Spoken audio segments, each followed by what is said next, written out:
ከባንዳዎች መተባበር ውርደት ነው የሚል የስዩም ተሾመ ጽሁፍ እንዳየው በጣም ገረመኝ። የሌለ እውነታና በራሱ የፈበረከው መሆኑን አንዳንድ መረጃዎች ለመግለጽ ፈልጌ ነው። እስኪ መጀመሪያ እንዴት የሚለው እንሂድ። በሶስት ከፋፍሎ ያቀረበው ክህደት 1፣ ክህደት 2፣ ክህደት 3 ብሎ ያቀረበው የስዩም ተሾመ ጽሁፍ እኔ በበኩሌ በጣም እቃወመዋለሁ። ምክንያቱም እውነታና ሐቀኝነት ስለሌለው ነው። ትንሽ በክህደት 3 የተወሰነ ነገር ቢኖረውም ስፔሻሊ በክህደት 1 እና በክህደት 2 ያቀረበው ግን የትግራይ ህዝብን የማይወክል የትግራይ መሪዎችን የማይወክል ነው። ይህን ለፖለቲካ ፍጆታ ለማግኘት ሳይሆን ያለ እውነታ ነው። እስኪ ወደ ኋላ ሄደን ታሪክን መጽሐፍን እንመርምር። ከፖለቲካ ቡድንተኝነት ወጥተን ትክክለኛና ሐቀኛ የሆነ ታሪክ እስክንይ። ማን ነው ለኢትዮጵያ የደማው? ዮሐንስ ባንዳ ነው? ስሁል ሚካኤል ባንዳ ነው? አሉላ ባንዳ ነው? የትግራይ ህዝብ ኢትዮጵያ የተባለችውን ሀገር እንድትመሰረት አላደረገም? በጣም ይገርማል። በጣም ያዝናል። በጣም ያሳዝናል።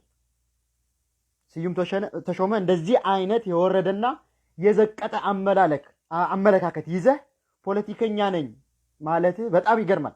እንዲያውም ያንተ ፖለቲካ ጥንቅር ብሎ ቢቀር ይሻላል። በጣም ይገርማል። ይህ ህወሓትን ለማስወገድ የሄድክበት መንገድ በጣም የተሳሳተ ነው። እንዳውም በህወሓት ጎራ ላይ ለህወሓት እንድንጠላና የህወሓት የምንቃወም ጭራሽ ተገደን ወደ ህወሓት እንድንጠጋ እያደረከን ነው። ለምን ቢባል ያንተ አመለካከት ጭራሽ የሌለና የትግራይ ህዝብ ትልቅ ንቀት ነው። ማን ነው ባንዳ? ባንዳ ማለት ምን ማለት ነው? እስኪ ከትርጉሙ ልቅደም። ታውቀዋለህ? ባንዳ ማለት በውል በወረቀት በስምምነት በአግሪመንት አድርገው የሀገሩን ሉዓላዊ መሬት ለሌላ ወገን አሳልፎ የሰጠ ነው። በዚህ ላይ እኔ ምኒልክ መውቀስ አልፈልግም፣ ግን አንተ ካነሳው አሁንም አነሳዋለሁ። ዮሐንስን ስለወቀስክ እኔ ግን ስወቅስ በእውነተኝነትና በማስረጃ እንጂ በጥላቻ አይደለም። ማየት እንችላለን። የውጫሌ ውል እስከ አንብበው። የውጫሌ ውል በወሎ በውጫሌ የሚባል ትንሽ ቦታ የተደረገ በጣሊያን አንቶሎኒና በጣሊያን ተወካይ አንቶሎኒና በአፄ ምኒልክ የተደረገ ውል ነው። ይህ ውል 20 አንቀጾች አሉት። ከነዚህ 20 አንቀጾች ሁለቱ ዋና ዋና አንኳሮች አንቀጽ 3 ስለ ባውንደሪ ዴሊሚቴሽን ማለትም የድንበር እና አንቀጽ 17 ደግሞ ስለ ኢትዮጵያ የውጭ ግንኙነት የሚተነትን ነው። እስኪ እውነት ከሆነ ለመጀመሪያ ጊዜ ምኒልክ አይደለም እንዴ ኤርትራ የጣሊያኖች ሉዓላዊ ግዛት ነች ብሎ የፈረመው? ከዚህ በላይ ባንዳነት አለ? ዮሐንስ ግን 17 ዓመት ሙሉ ለዚች ሀገር ለዳር ደንበርዋ ለባህርዋ ብሎ ሲዋጋ የነበረ ነው። ከየት አመጣው ይሄ መረጃ? ማንበብ ትችላለህ። አዲስ አበባ ብሔራዊ ሙዚየም ገብተህ የውጫሌ ስምምነትን ማየት ትችላለህ። ማን ነው ባንዳ? እስኪ መሬት አሳልፎ የሰጠ ነው ባንዳ ወይስ ሀገር እንዳትደፈር የተዋጋ? እውነት በጣም ያሳዝናል። ዮሐንስ ጉንደት ላይ ግብጾችን አላሸነፈም? አሉላ ደጓሊ ላይ 500 ጣሊያኖችን አልጨረሰም? ዮሐንስ ኢትዮጵያ በድርብሽ ስትወረር መተማ ላይ ሄዶ አንገቱ አልሰጠም? እስኪ የመስክርልኝ። ስማ ልንገርህ፣ በጣም አሳፋሪ ነህ። እንዳንተ ብዙ ተከታይ ባይኖረኝም እንዳንተ 231 ሺህ ተከታይ ባይኖረኝም ይህቺ እውነታ ስላለች ግን ይህ እውነታ ከውሸት ብዙ ተከታይ ቢኖርህም ስለሚበልጥ ነገ ሐቁን ይወጣል። ነገ ሐቁን ይወጣል። እንዴት? በየትኛው ሂሳብ ነው ዮሐንስ ባንዳ ያልከው? ከጣሊያኖች የነበረው የሰሜኑ ጦርነት አቁሞ አይደል እንዴ ድርቡሾችን ጎንደር ሲያቃጥሉ ሩጦ ሂዶ አንገቱን የሰጠ? በዛን ጊዜ ግን ምኒልክ አግዝ ሲባል አሻፈረኝ ብሎ ነው የሸፈተው። እንዳውም የጎጃሙን ተክለ ሃይማኖት እንዳያግዝ ነው ያደረገው። ይሄን ማወቅ አለብህ። በጣም ታሳዝናለህ። በጣም ታሳፍራለህ። ለነገሩ አንተ የኢትዮጵያ ታሪክ ጠንቅቀህ አታውቅም። ካላመንክ በትምክህተኛ የተጻፈውን ሳይሆን በውጭ ኃይሎች የተጻፉ ትክክለኛ በውጭ ጸሐፊዎች ትክክለኛ የተጻፉ የኢትዮጵያ ታሪክን አንብብ። የነ ፕሮፌሰር ሪቻርድ ፓንክረስት ማንበብ ትችላለህ። እሺ ይሁን፣ የነ ባህሩ ዘውዴ ማንበብ ትችላለህ። ዮሐንስ ባንዳ ጭራሽ ካለፉ መሪዎች ለኢትዮጵያ አንድነት እንደ ዮሐንስ ህይወትን የሰጠ ሰው የለም። እንደ ዮሐንስ መከራ የተቀበለ ሰው የለም። ብዙ መናገር እንችላለን፣ ግን አሁንም ልንገርህ፣ ይህን የምናገረው ከጥላቻነት ተነስቼ አይደለም፣ ስላስገደድከን ነው፣ ስላሳፈርከንም ጭምር ነው።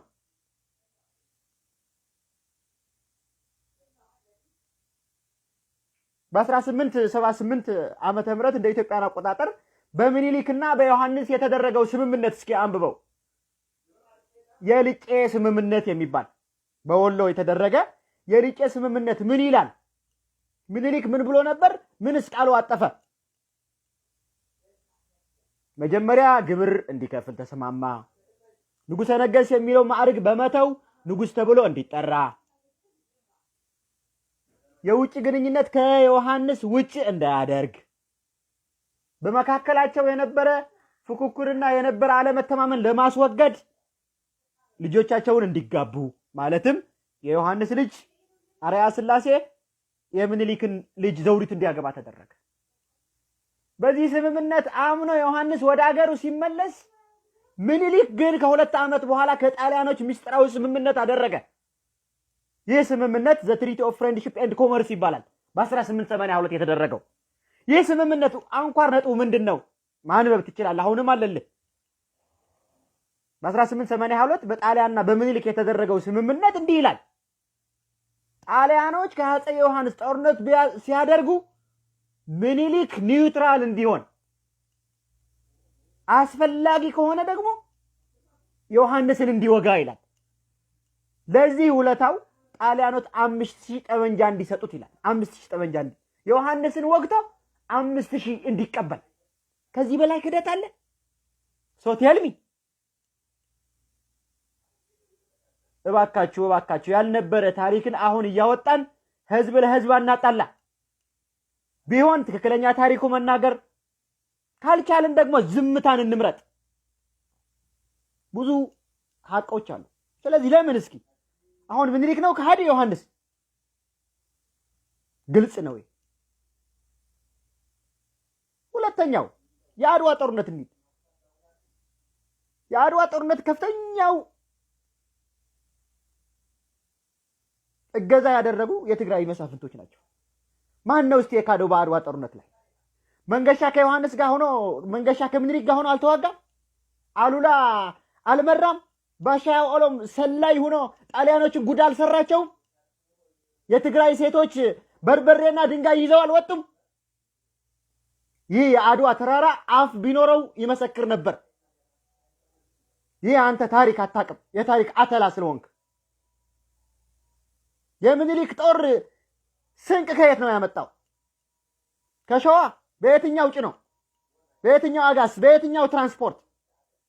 3 ወር 4 ወር ዝግጅት ሲያደርግ አምባላጄ ላይ መቀሌ ላይ ቆይቷል። ማን ነው ሲቀልበው የነበረው? የትግራይ ህዝብ። ለምን ብሎ? ለኢትዮጵያ አንድነት፣ ለኢትዮጵያ ነጻነት ብሎ። ይህ ግን አልመሰከርክም። ከሃዲ ባንዳ አንተ ስለሆንክ ማለት ነው። በስሜት ወደ ስድብ አስገባል። አድዋን ይመስኩ እንዴ! ምኒልክ መሪ ስለሆነ ነው የሚወደሰው፣ መወደስም አለበት። በዚህ አልቃወምም።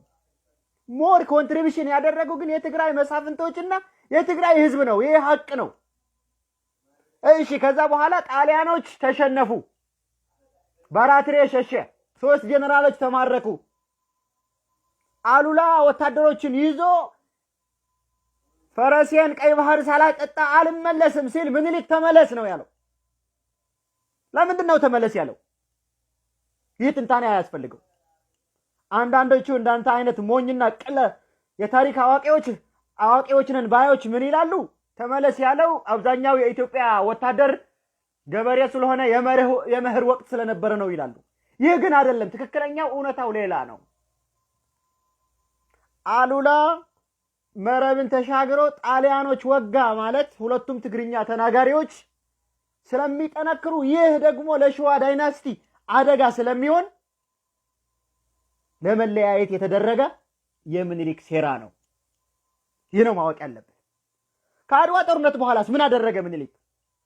በ1902 በ1908 ከጣሊያን ስምምነት አደረገ። መረብ ምላሽ ከመረብ ወንዝ ወዲያ ማዶ ያለው በሙሉ የጣሊያን ግዛት መሆን ድጋሚ አረጋገጠ ከውጫሌ በኋላ። ይህ ነው እውነተኛ ታሪክ። ይህ ነው ከሃዲነት የሚያስብል ከተባለ አያስፈልግም እንጂ። ግን እኔ እንዳንተ ጭፍን አይደለሁም። ምኒልክ እቃወመዋለሁ። የምቃወምበት ምክንያትም አለኝ፣ የምደግፈው ምክንያትም አለኝ። ስልክ ማስገባቱ፣ ባቡር አንዳንድ ነገሮች ማድረጉ፣ ትምህርት መክፈቱ፣ ሆስፒታል ማምጣቱ፣ እነዚህ ነገሮች እደግፋቸዋለሁ። እንዳንተ ጭፍን አይደለሁም። ሞር በክህደት ከመጣህ ግን ምኒልክን ትተህ ዮሐንስ ከሃዲ ካልክ እውነት ይሄ ጭንቅላት በጣም አያመዛዝንም ማለት ነው። እንዴት ተደርጎ በየትኛው ቋንቋ በየትኛው ሂሳብ? ጅቡቲ የሸጠውስ ማን ነው? የትናንትና ታሪክ ነው። ጅቡቲ በአግሪመንት ለፈረንሳይ ፖርት ኦፍ ኦፔክ ብሎ የሰጠ ማን ነው? ይሄን ማወቅ አለብህ። ዮሐንስ ግን ባንተ የሚነሳ ሰው አይደለም። ጭራሽ ባንተ የሚወቀስ ሰው አይደለም። የታሪክ መጽሐፍቶችን ማገላበጥ ትችላለህ። ለኢትዮጵያ አንድነት፣ ለእምነቱ፣ ለሀገሩ ደሴ ማን ነው የቆረቆራት? በ1882 ታውቃለህ? ወይራ አምባ ትባል ነበር ከዚህ በፊት። ደሴ የቆረቆራት ዮሐንስ ነው። የትግራይ መሪዎች ለኢትዮጵያ ያደረጉት አስተዋጽኦ በጣም ትልቅ ነው። ሐዋሳ ራስ መንገሻ ስዩም አይደል የቆረቆሩት? ባህር ዳር ብትልስ ማን ነው የቆረቆረው? የአፍሪካ አንድነት ድርጅት ማን ነው የሰራው? እነዚህ ነገሮች እስኪያወራ ዝም ብለህ በደፈናው ባንዳ ከባንዳ መተባበር ብትል። እንዲያውም ልንገርህ፣ ወደ መለስ ዜናው ስንመጣ መለስ ለትግራይ ህዝብ ምንም አላደረገም። ቢያንስ አንተን ኦሮሞ መናገር እንደ ወንጀል በነበረበት ጊዜ ኦሮምኛ እንድትናገር አድርገዋል። ይህ መካድ የለብህ። መለስ ነው ያመጣው። የስ ብሔር ብሔረሰቦችና መብት ተብሎ እንዲከበር ያደረገው የትግራይ ህዝብ ከሌሎች ጭቁኝ ወንድሞችን ሆኖ የከፈለው መስዋዕት ነው። በዛ ላይ ችግር አለ። ዲሞክራሲ አልነበረም፣ የመናገር መብት አልነበረም፣ ትክክለኛ ምርጫ አይደረግም። እነዚህ እንቃወማለን። ግን ህወሓት የኢትዮጵያ ፌዴራሊዝም በማምጣቱና አንተን የመሰለ ሰው በቋንቋህ ደፍረ እንድትናገር ማድረጉ ራሱ ትልቅ ነገር ነው። ይህ ማንኛውም ኦሮሞ የሚመሰክረው ነው። ገና ለገና ህወሓት ወደ መቃብር ይገባልና ተባብረን እናጥፋው ካልክ ግን በጣም ተሳስተሃል። ይህ የማይሆን ነገር ነው። ህወሓት ካጠፋ ይቀጣል በህግ አግባብነት እንጂ ህወሓትን ለማጥፋት ብለህ የትግራይ ህዝብ መንካት ግን የአንበሳ ጅራት ራስህን እንደ መንካት ቁጠረው። ይሄ ደግሞ ማንም ያውቀዋል። በጣም የሚያሳፍር ነገር ነው። 300 ዓመት ሙሉ እርስ በርሳችን ተዋግተናል። ደስ ይላል። እኔ በግሌ አማራና ኦሮሞ እንዲዋጋ አልፈልግም። ፍቅር ያሸንፋል የሚል አቋም ነው ያለኝ። አንዳንድ ጠባብና ትምክህተኞች እንዳንተ አይነት በትግራይ ህዝብ የምታነሱት ግን ሳልወድ በግድህ ህወሓትን ደግፍ እያደረጋችሁኝ ነው። ይህ የኔ ስሜት ብቻ ሳይሆን የሁሉም ትግሬዎች ስሜት ነው። በአማርኛ ልትቀልድ ትችላለህ። ይሰባበር ከፈለገ አማርኛ። እኔ ትግርኛ የማዘር ታንግ ነው። ታላግጥብኝ እንደምትችል አውቃለሁ። ግን ምንም ችግር አይደለም። ሁለተኛ ቋንቋዬ ነው። ከአማርኛ እንግሊዘኛ ይቀለኛል ነው። ስለዚህ ባንዳ ወደ ስሁል ሚካኤል ላምጣልህ። ረስቼው ነበረ። ክህደት አንድ የሚለው ስሁል ሚካኤል እኮ በጣም ጠንካራና ኃይለኛ ዋርድ ሎርድ የነበረ ሰው ነው። ጎንደሮች ያው የአባትና የእናታቸው ስለሆነ በመርዝ በደም ሲገዳደሉ ና እባክህ አረጋጋን ብለው ጥሪ ያደረጉለት። ስሁል ሚካኤል ደግሞ ከትግራይ 70 ሺህ ጦርን ይዞ ሄደ፣ አረጋጋቸው። ስሁል ሚካኤል ከመምጣቱ በፊት ስንት ንጉሶች ነው የተገደሉ በመርዝ? ማንበብ ትችላለህ። ከሄደ በኋላ ግን ስነ ስርዓት አስይዞ ንግስናውን እንዲቀጥል ነው ያደረገው። ፍትሃዊ መሆኑ ልንገርህ፣ ራሱን ንጉስ ይሆን ነበር፣ ግን አይደለም፣ አልሆነም። ስለዚህ ዲሞክራት ነበር ማለት ነው። አንተ ግን አጣምመህ ያቀረብከው የራስ ስሁል ሚካኤል ታሪክ ማንም አይሰማህም፣ ልንሰማህም አንችልም። እውነት እውነት ከሃዲ ነህ። የነ ዮሐንስና የነ ስሁል ሚካኤል ታሪክ የካድክ ከሃዲ። ይህ ለትግራይ ህዝብ ትልቅ ንቀትና ያለህን አመለካከት ቁጭ አድርጎ የሚያሳይ ነው። አቤት ፖለቲካ አንድ ህዝብን እየናቅ ነው። ፖለቲካ ያለፉ መሪዎችን ያለ ታሪካቸው ታሪክ እየሰጠህ ነው። ብዙ ክፍተቶች አሉ። ለምን ህወሓትን አትቃወምም? ዲሞክራሲ የለም፣ ትክክለኛ ምርጫ አልተደረገም፣ ፌዴራሊዝሙ ክፍተት ነበረበት ብለህ አትጽፍም? ለምንድን ነው አሁን እንደዚህ የምታደርገው? ምንድን ነው የሚጠቅመው? ምንድን ነው የሚፈጀው? ለምሳሌ እኔ ህወሓት የምቃወመው ምኒልክን ጡት ቆረጠ ብሎ አኖሌ ላይ ሐውልት ማቆሙ በጣም ነው የምቃወመው። ቢደረግም ባይደረግም ለዚህ ትውልድ አይጠቅምም። የኔ አቋም ነው፣ መሆን የሌለበት ነው። ለዚህ ትውልድ ትናንት ጡት እየተቆረጠ ነበር ብሎ ማስተማር ጥቅም ስለሌለው በዚህ ነው የማምነው። አንተስ ያልተደረገ ታሪክ ዮሐንስ እንደዚህ ያደረገ፣ ሮበርት ነፒርን መርቶ ወደ መቅደላ ወሰደ፣ ኢትዮጵያን መራ፣ እንደዚህ ያደረገ እያልክ ከምትቀባጥር የህወሓት ብዙ ክፍተቶች አሉብህ። እነሱን አትዘረዝርም?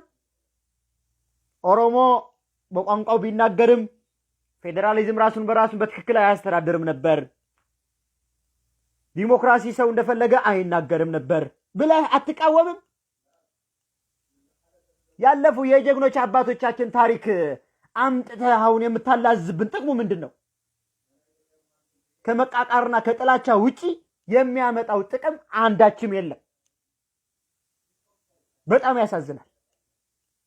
ትንሽ ስህተት ካላቸው ሰዎች የማትማር የመጨረሻ ደነዝ ነህ። የአንተን ትምህርት ጥንቅር ብሎ ይቅር። አባቴን ገበሬ አደንቀዋለሁ፣ ካንተ ትምህርት የትግራይ ገበሬን አደንቃለሁ። ሂድ። የትግራይ ገበሬ ግን አሁን ብትሰማው ምን ይልሃል? አረ የሚያጣሉን ፖለቲከኞች ናቸው። አማራና ትግሬና ኦሮሞ ገበሬ መቼ ያውቃል? ምን ያውቃል ይልሃል። የትግራይ ገበሬ ብትጠይቀው ድሮ በተቸገርን ጊዜ በ77 ዓመተ ምህረት ወደ ወላጋ ስንሄድ ወንድሞቻችን እንኳን ደህና መጣችሁ ብሎ ነው ዘርና በሬ የሰጠን ነው የሚልህ። እንዳንተ ንፍጥ አይደለም። አንተ ግን ጭንቅላት በጥላቻ የሞላ የጥላቻ አባት ስለሆንክ የትናንት የሞተ ታሪክ እያመጣ አሁን ትደዝላለህ። እንዳንተ አይነት አጨፋሪዎችና ግም ያልገባቸው ደግሞ እውነት መስሏቸው ይጨፍራሉ። ውጤቱ ደግሞ እያየኸው ነው። ትናንት አይተሃል፣ ከትናንት ወዳም አይተሃል። ዛሬም አለ ብዙ ህዝብ እያለቀ ነው። አንተና እንዳንተ አይነት በምትነዙት የጥላቻ ፖለቲካ የሚመጣ ነው እንጂ የኢትዮጵያ ህዝብ ድሮም ዛሬም ትናንትም አብሮ የቆየ ህዝብ ነው። አንተ ግን የምትፈልገው እንዳንተ አይነት ስሜት ያላቸው ሰዎች ወደ 400 ሚሆኑ 800 ሚሆኑ ሼር ሲያደርጉልህና ላይክ ሲሉ ስለምትረካ ነው። አይሞኝነትህ ጅል። እስኪ ፍቅርን ስበክ፣ እስኪ አንድነትን ስበክ። የአንድ ፖለቲከኛ ዋና መመዘኛው መጥፎ ነገር ጽፎ ላይክና ሼር ስለበዛለት ሳይሆን እውነታነት ጽፎ ለህዝብ የሚጠቅም ሲሰራ ነው። ብዙዎች አሉ፣ ማየት እንችላለን። ብዙዎች አሉ። እስኪ የታማኝ በየነ ንግግር እስኪ ላስታውስህ። ጎንደር ላይ ሄዶ የተናገረው ምን አለ? ታማኝ በየነ ሌባ ብሔር የለም አለ። ሌባ ግለሰብን አለ። ትክክል ነው። ሌባ ብሔር የለም። ያንተ አይነት ግን ያልነበረ ታሪክ እያመጣህ እየፈረጅክ ጀነራላይዝ እያደረክ ነው። እስኪ እንደዚህ አይነት አመለካከት ያዝ። እውነት እልሃለሁ፣ ዛሬም ነገም የምናገረው ሀቅ ነው። የኢትዮጵያ ህዝብ የሚያውቀው ሀቅ ነው።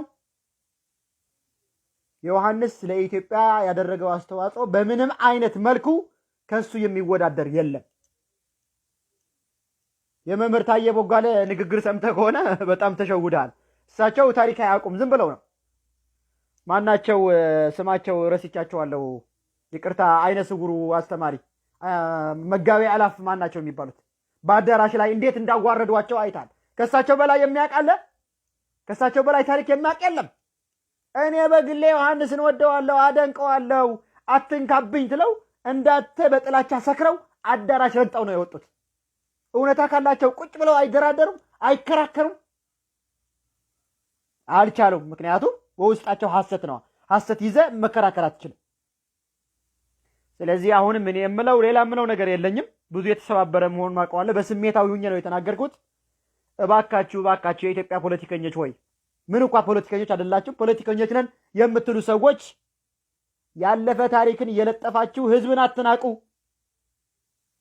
ስፔሻሊ የትግራይ ህዝብን ለቀቅ አትንኩት። የትግራይ ህዝብን ስለማታቁት ነው። ጀግና ህዝብ ነው፣ መሰክርለታለሁ። ኢትዮጵያን ያቆመ ህዝብ ነው። አሁን ግን እናንተ በምትነዙት ፖለቲካ ወደ ሌላ አቅጣጫ እንድንመራ እያደረጋችሁ ነው። ይህ የምታደርጉት ደግሞ ለህወሓት እድሜ ይሰጠዋል እንጂ አያሳጥረውም። እኔም እንዲያውም በእናንተ ንግግርና በእናንተ ጥላቻ እንደናንተ አይነት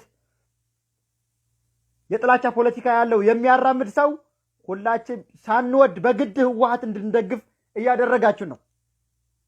አሁንም ደግመዋለሁ፣ እያደረጋችሁ ነው። ኢትዮጵያ ለዘላለም ትኑር። የትግራይ ህዝብ ጀግና ህዝብ ነው። ዮሐንስ፣ አሉላ፣ ስሑል ሚካኤል ባንዳዎች አይደሉም፣ ጀግኖች ናቸው።